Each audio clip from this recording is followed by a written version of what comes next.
The title is The Zionist Agenda, Dr. David Kelly and the Propaganda of the BBC. There is a continuum, as it happens. You might like to ask me about Dr. Kelly and why he was assassinated afterwards. I have spoken of the need for independent parliamentary candidates of known principle and expertise over the past decade, and I have loudly said that our democracy and that of many other nations is illusory. The people, that is the demos in Greek, have little or no power in the pathways of their lives and of their nations. This applies especially to the poorer citizens. Think of the Greeks. Think of the Palestinians.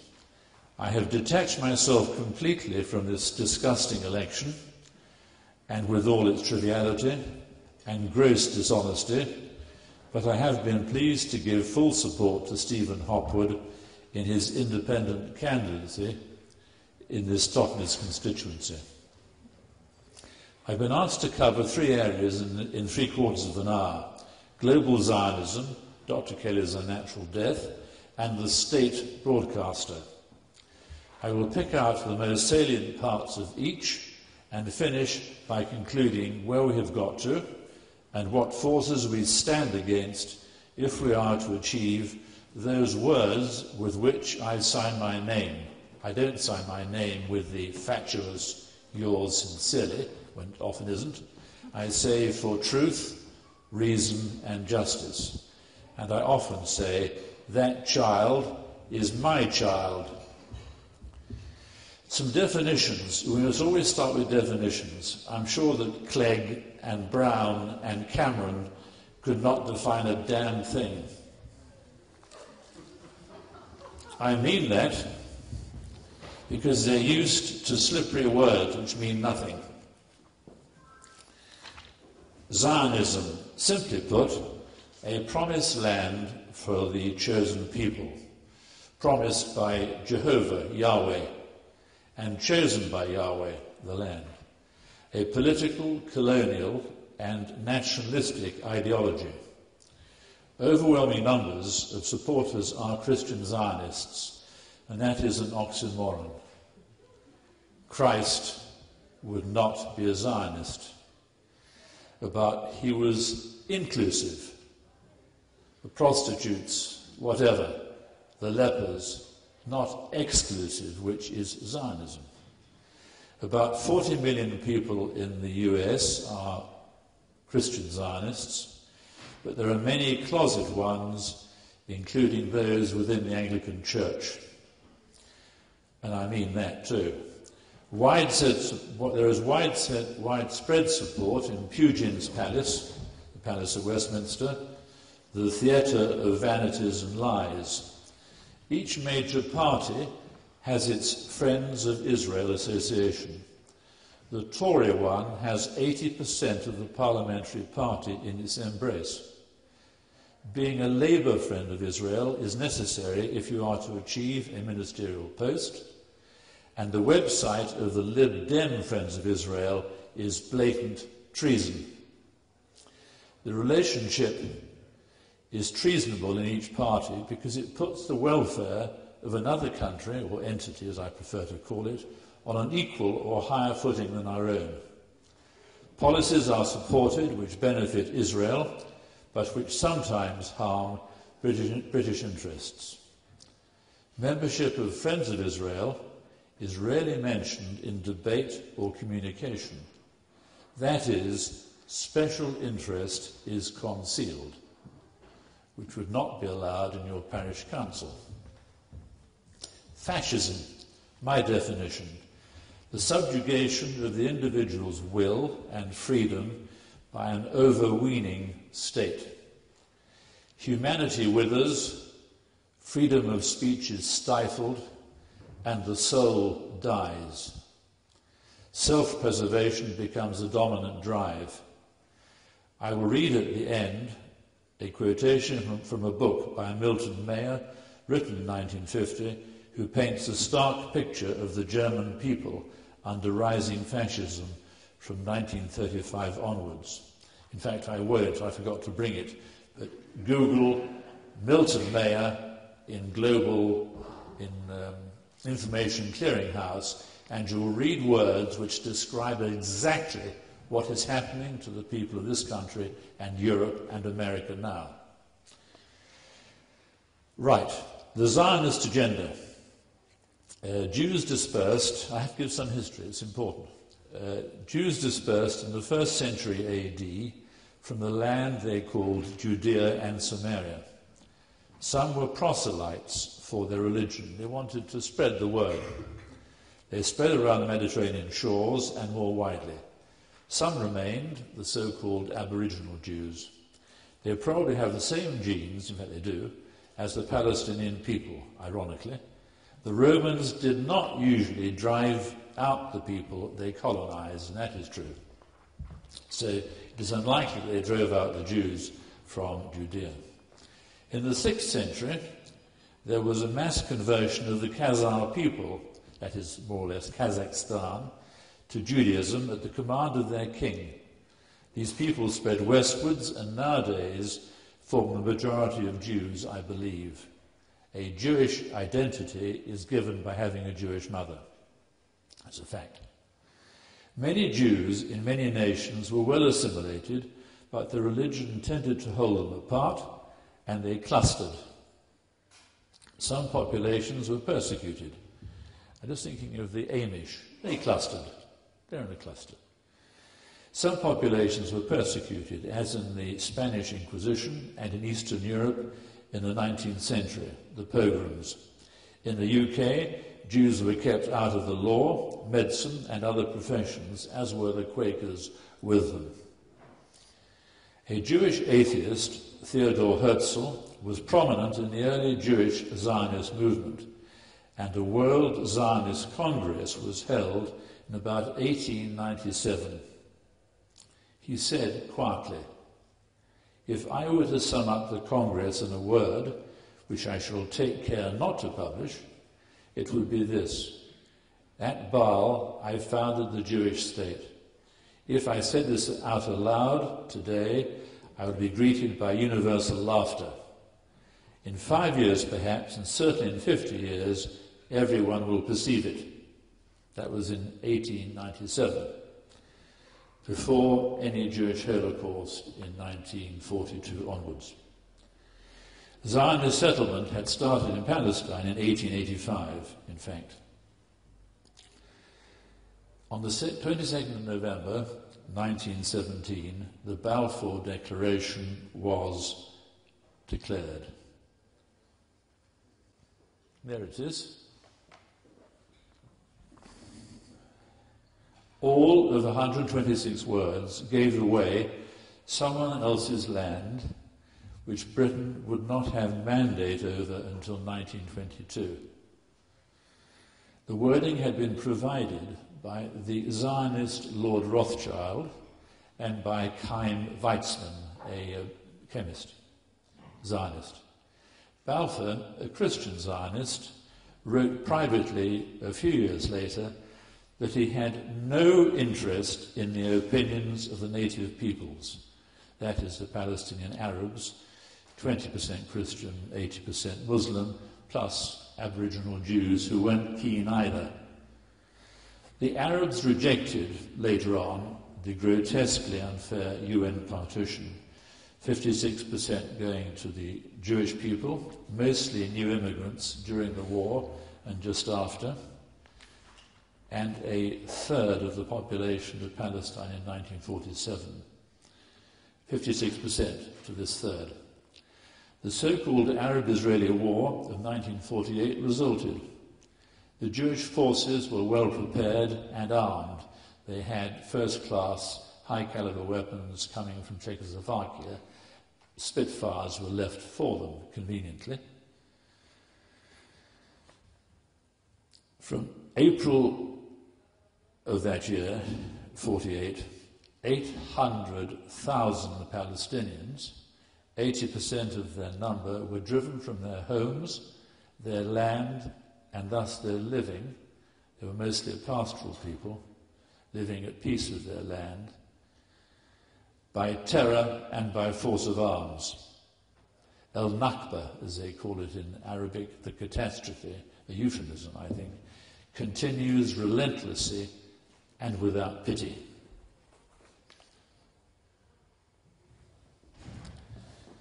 That's from a site called Palestine Remembered. And there is a medieval quality, is there not, about that shadowy scene of tents. There are people living in tents in Gaza now because they destroyed 4,000 houses in the Greater Shoah, the Greater Holocaust, starting 27 December 2008. Israeli nationhood was dependent on Jewish acceptance of United Nations General Assembly 194. That was returned to the houses and land for all Palestinians who so wished. It declared independence in May 1948. That's the Israeli faction. And its statehood was quietly recognized, in fact illegally, by this gang, the new UN, even though not one Palestinian was allowed to return, and even though not one Palestinian was consulted, in effect. The efficiency and cruelty of this ethnic cleansing, another euphemism, could not have been surpassed by Hitler just a few years before. And remember that in intervening years, when Europe was being, when Hitler and the Third Reich were being rolled back by, among others, British troops were being blown up by Zionist gangs in Palestine between 1946 and 48. I know some of the men who survived. The steady robbery of land in the remnants of Palestine continues against all law and humanity. A majority of Israeli Jews and many racists in the West are determined to see Mandate Palestine cleared of all Untermenschen. Who knows what Untermenschen means? A few hands go up. It means the underpeople. It's what the Hitler regime called the Jews and the Romanis and others, and they are regarded as the in fact, they're the Untermenschen. They're regarded, I'll tell you later. An early Zionist aim to gain all the territory from the Nile to the Euphrates is still in many minds. I'm closely involved with the Palestinian people. I should have returned to teach doctors and medical students last year, having set up a little medical foundation with some other doctors there for the charity that I founded, the Dove and the Dolphin. But the Zionist entity and the complicit and Zionist-dominated Foreign and Commonwealth Office, led by Mr. Miliband, stopped that. Many will recall an earlier attempt by boat just after the promised Holocaust. The boat was rammed with the clear intention of drowning all 16 of us on board. No responses followed from the Foreign Office regarding myself and the master, who was British as well. I tried quite hard to nail them, but it was like nailing an eel. Gaza is an internment camp. The draconian siege is beyond all law, and all the Western nations are complicit in their silence. Every imaginable crime is committed against the Palestinian people by a ruthless and pitiless occupier of the whole of Mandate Palestine. That's Palestine as you see it in the older Bibles.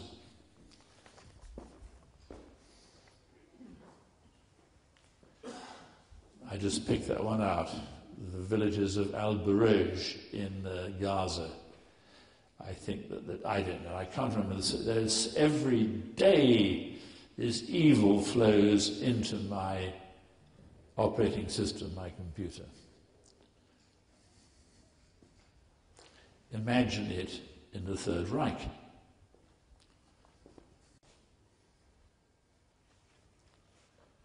And these are three little sisters in the Holocaust at the end of 2008. I'll leave that on the screen for a moment.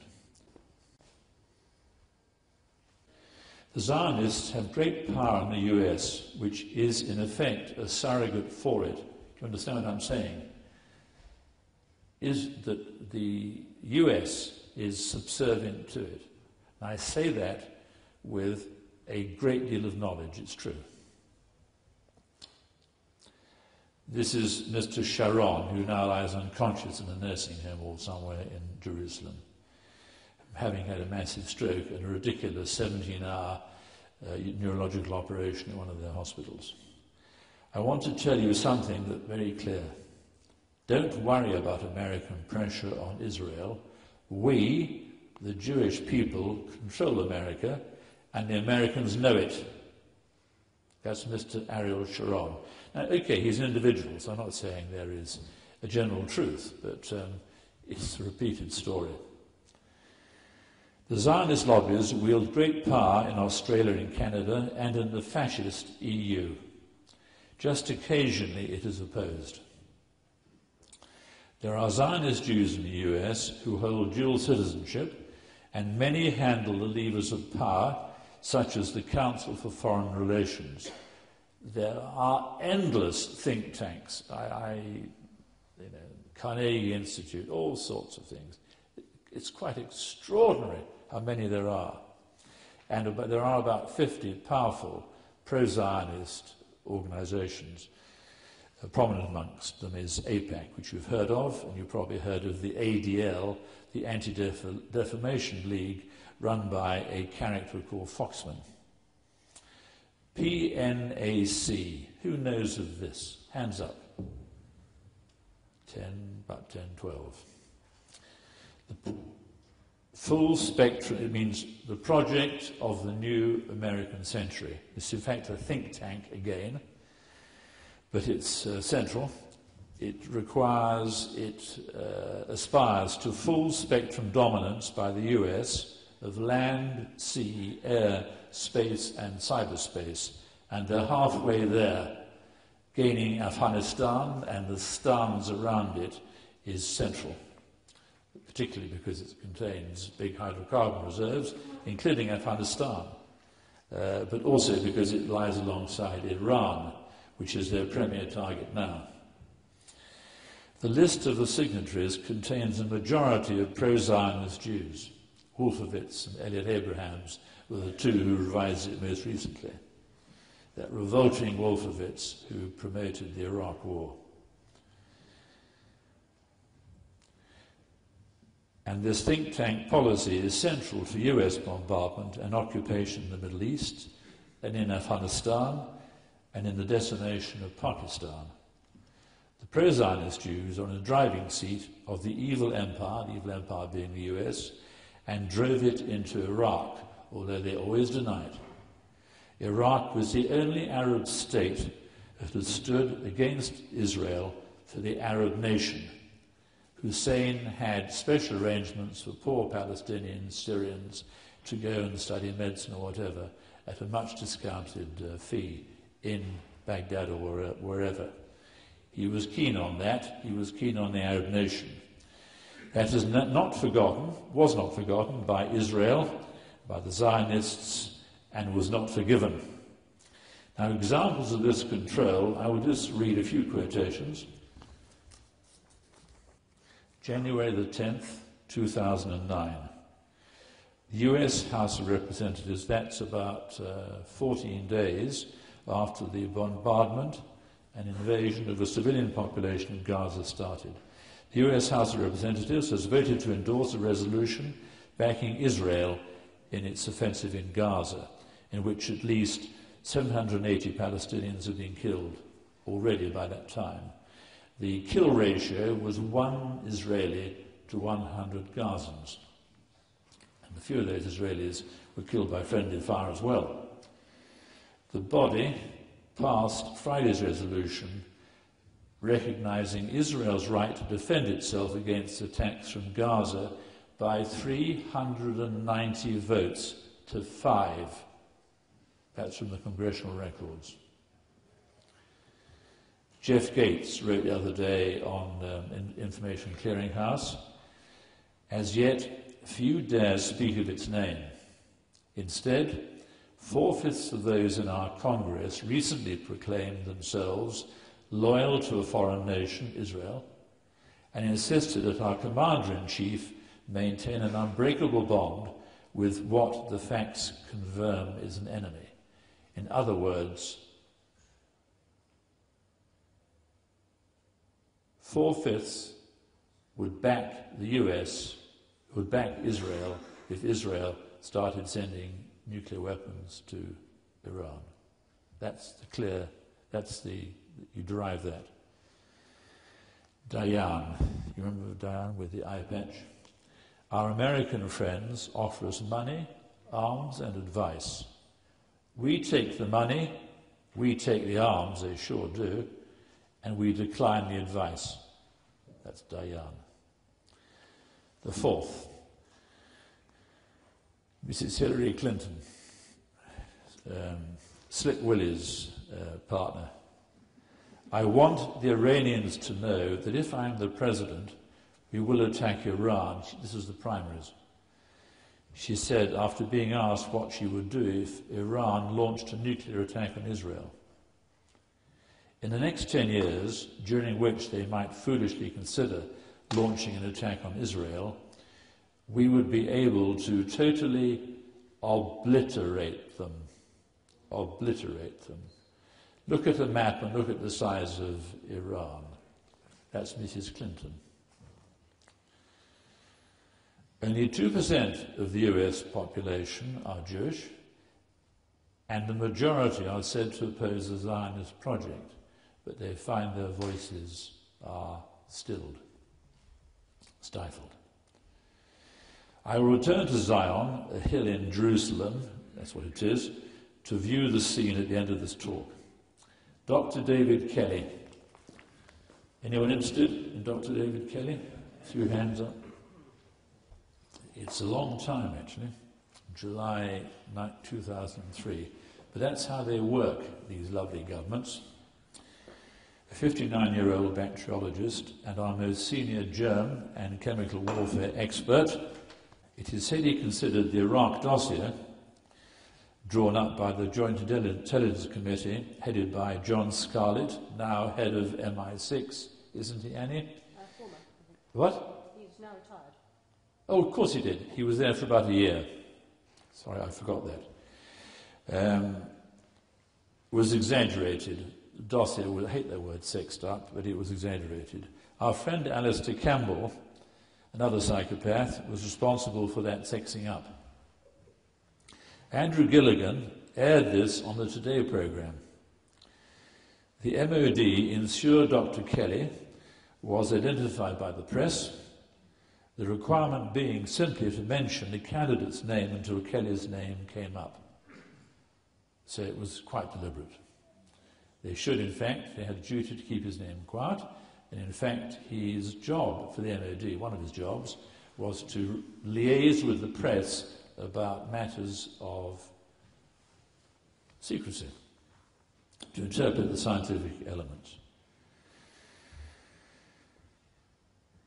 It is likely that he was one of several sources for Gilligan's story, so this man's always put forward as the source, but in fact there were probably at least two, a colleague of mine reckons. There was a questioning at the Foreign Affairs Committee and an assumption that he was crushed by this. I forget his name, the Labour MP shouted at him. It's always repeated. He was hounded by the press and belittled by Hoon, another psychopath. He went out for a walk from his home at 2 p.m. on Thursday, the 17th of July, 2003. That morning he had written over 80 emails, and in one he told a friend that he was looking forward to returning to Iraq, in fact for the 38th time. 38th time. He had 5 encrypted hard drives, we are told, in his home office. He worked from home. A police search operation named Mason started half an hour before he left his house and his wife. Work that one out. She and the daughters, one of whom was getting married shortly, reported his absence at 11 p.m. to the Thames Valley Police. The search involved a helicopter with infrared camera, and you must ask me of that later. I've forgotten to speak of it. He was found at about 8 a.m. the next morning in the wood at Harrowdown Hill by lay searchers with a dog. Not his dog, their dog. He was dead and slumped against a tree. There were cuts on his left wrist, dried vomit from his mouth to his ears, suggesting he'd vomited lying down. He was found sitting up, or slumped sitting up. A bottle of water, part used and standing with its top on, and 3 blister packs of coproximol with 1 tablet left in his coat pocket.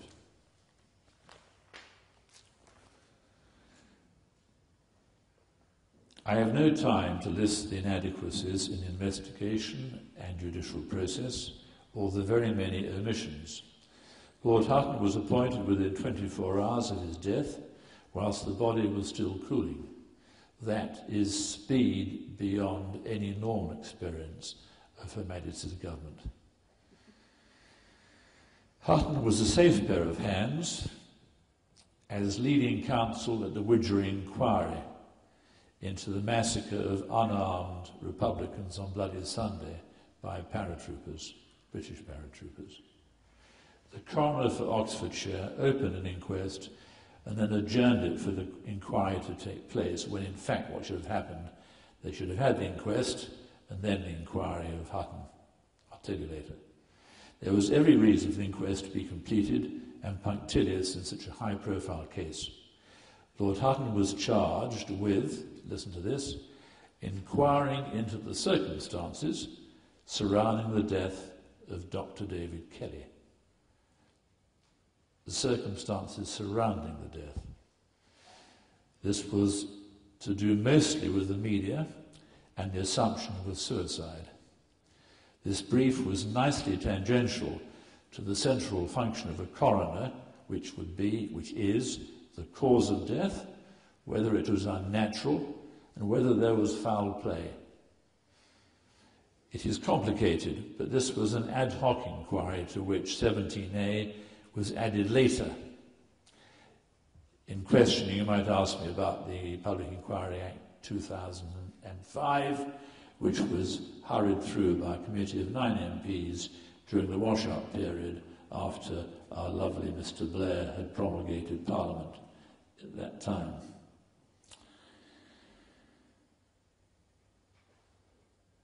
Hutton could not subpoena witnesses. He couldn't make them come. There was no oath and no cross-examination. It was a superb example of British treachery, and of the new Labour government in particular. The verdict of this elaborate sham, this whitewash, as it was called, was 1A, hemorrhage, 1B, incised wounds to the left wrist, and 2, coproximal ingestion and coronary artery atherosclerosis. I did not believe one could die of hemorrhage in this way. I understate that. A short letter was published in the Morning Star, 16th of December 2003. I'd hesitated because I didn't want to upset the Kelly family. The key part of my little letter was, as a past trauma and orthopaedic surgeon, I cannot easily accept that even the deepest cut into one wrist would cause such exsanguination that death resulted. Exsanguination is loss of blood, or complete loss of blood, or near complete loss of blood. The 2 arteries are of matchstick size. That happily, that little soundbite has stuck in the press, and would have quickly shut down and clotted. Furthermore, we have a man who was expert in lethal substances and who apparently chose a most uncertain method of suicide. It is in fact preposterous that he chose to die that way. In fact, it was only one artery. not the one you can feel easily, the ulnar artery. The vital importance, it's a very important point this, the vital importance of residual free press was shown by the fact that a fellow doctor, a public health consultant, had written with a Syrian colleague saying that their study of the national statistics had shown that death from slashing a wrist was so rare it was well nigh impossible. They wrote 3 months before to The Guardian, The Independent, and The Mail. This is our free press. All failed to publish it. They were marching in step with the totalitarian government. They are told what to do within certain parameters. A small group of doctors formed out of that letter who were determined to see Dr. Kelly's death subject to the due process of law. We demanded a reopened or new inquest. 6 years and thousands of hours of work later, we are still to see that. Lee and Day have taken on the case without charge for the time being. We learned that Lord Hutton had closed the medical records for 70 years. 70 years. Did you know that? You did. Some people did. Our plea for sight of these records is with the laughably named Ministry of Justice, headed by the execrable Jack Straw, who's currently campaigning in Blackburn, and Craig Murray has observed that he's treated 700 people to a fine curry against the law of treating in our election law. And in fact, Murray is trying to get him prosecuted. That's how liars behave. They don't know where the hell the law starts and the law ends. So we've got this far, and with some recent success, and we're not giving up. Where the law ends, tyranny begins. John Locke said that in 1675. He was the leader of the Enlightenment in Britain, and I wish to God he was here now. Last straight. The propaganda of the BBC and the mainstream media generally, we mustn't single out the BBC, but they are a special case because they have a very good brand. If you look at BBC Online, it's also very smart, and they have correspondents all over the place. And some small parts are very impressive. Some of the art, some of it. But most of it,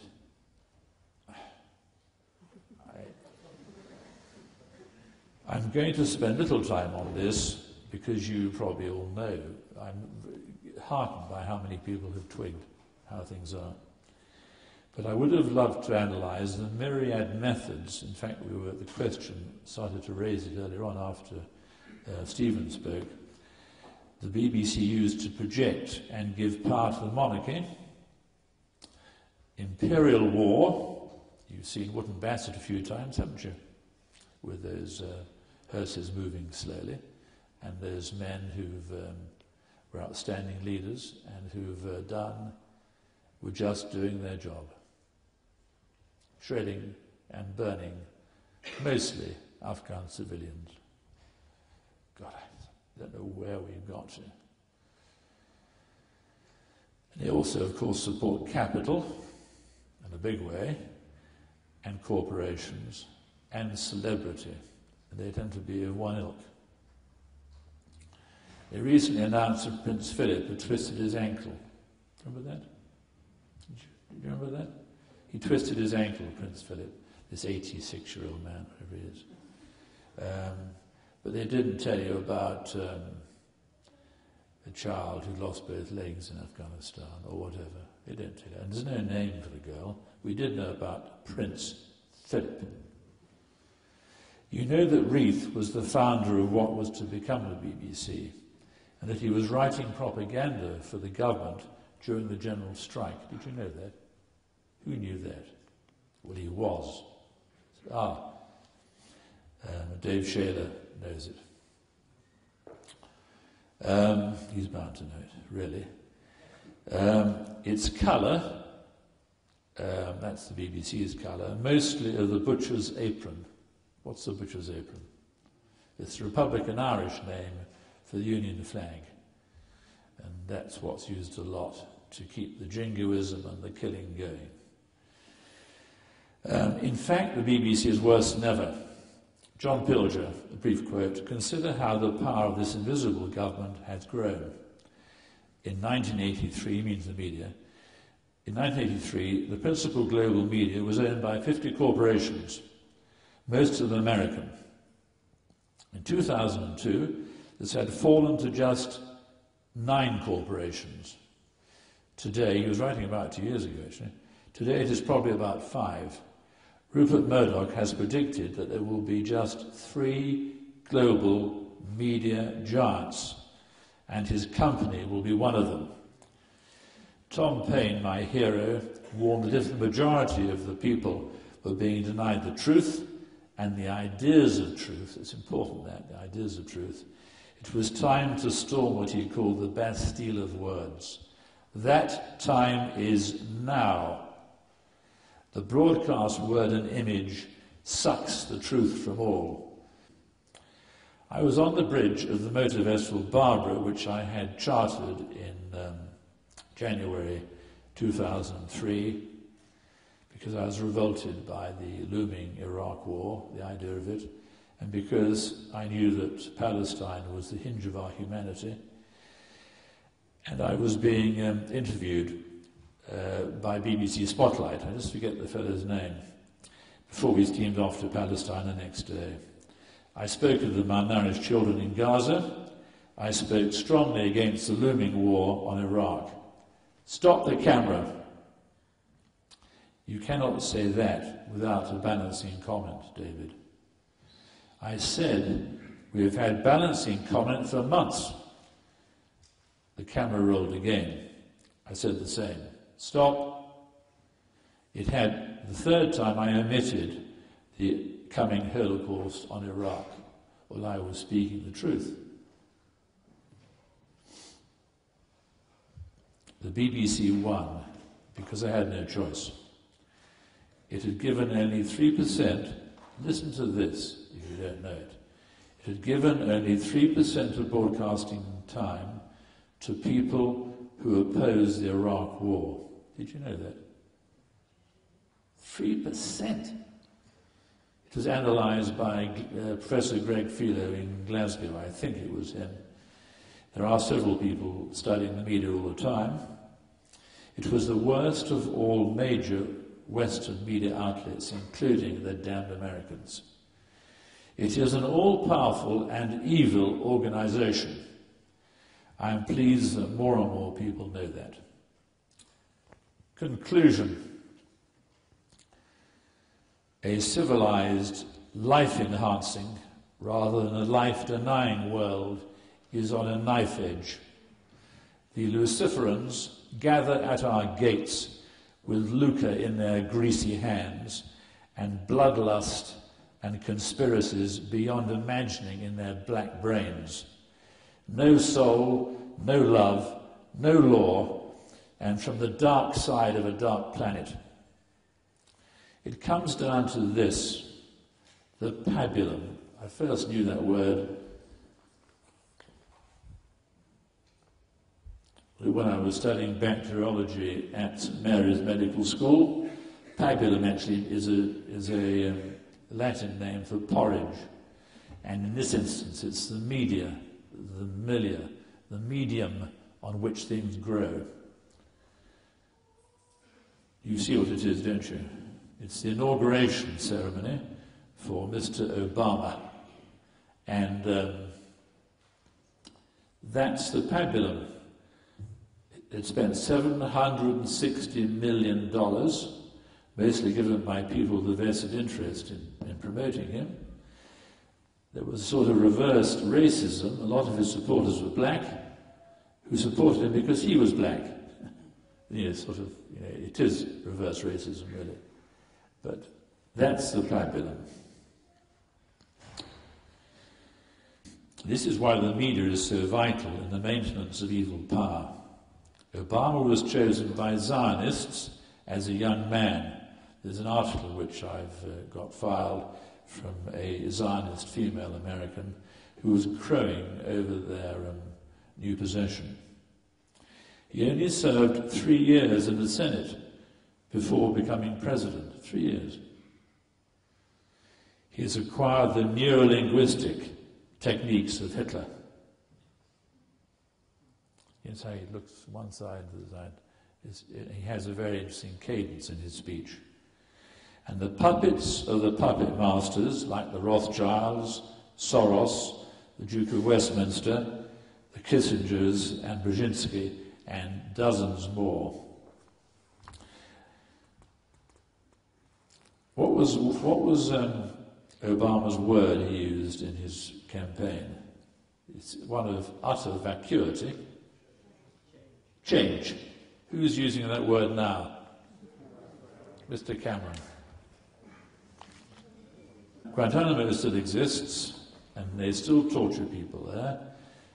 There's torturing all over the Middle East, partly because of Arab quislings, but mostly because of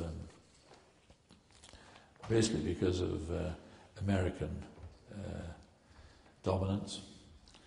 There's a massive expansion of US troop numbers in Afghanistan by 100,000.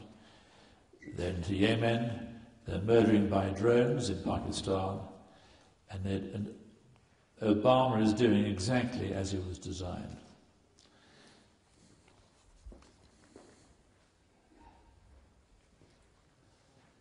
These are just a few images of the hell that's been brought to Earth. I was 72 weeks ago. I was born, therefore, in April 1940. Nothing has been learned, and nothing has changed. If anything, it's worse. The depth of evil.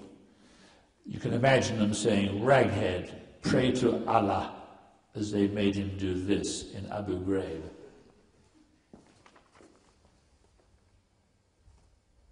The Third Reich wasn't worse. It's all as deeply evil.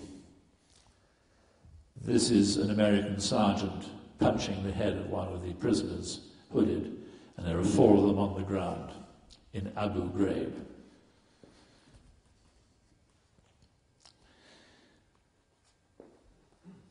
This is a nasty image. Who's seen it before?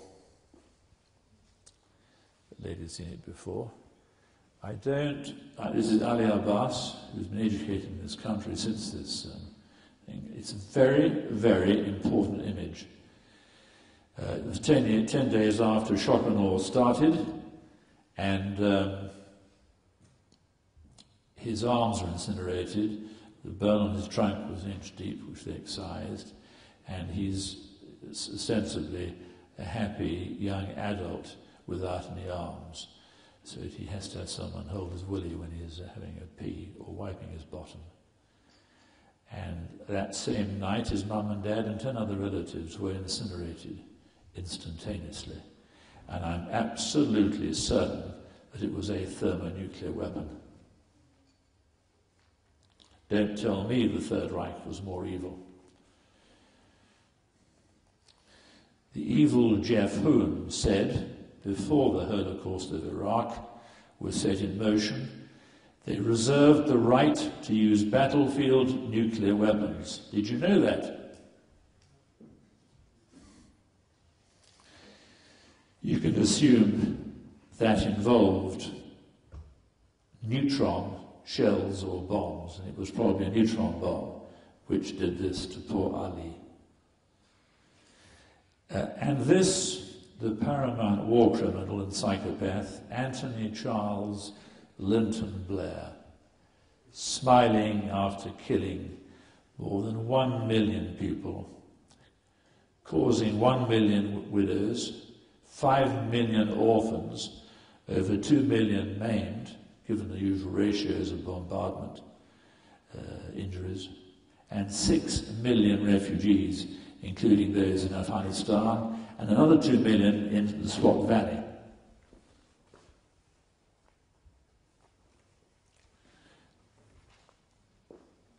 This was taken in November or December 2008 when he was opening his Faith Foundation.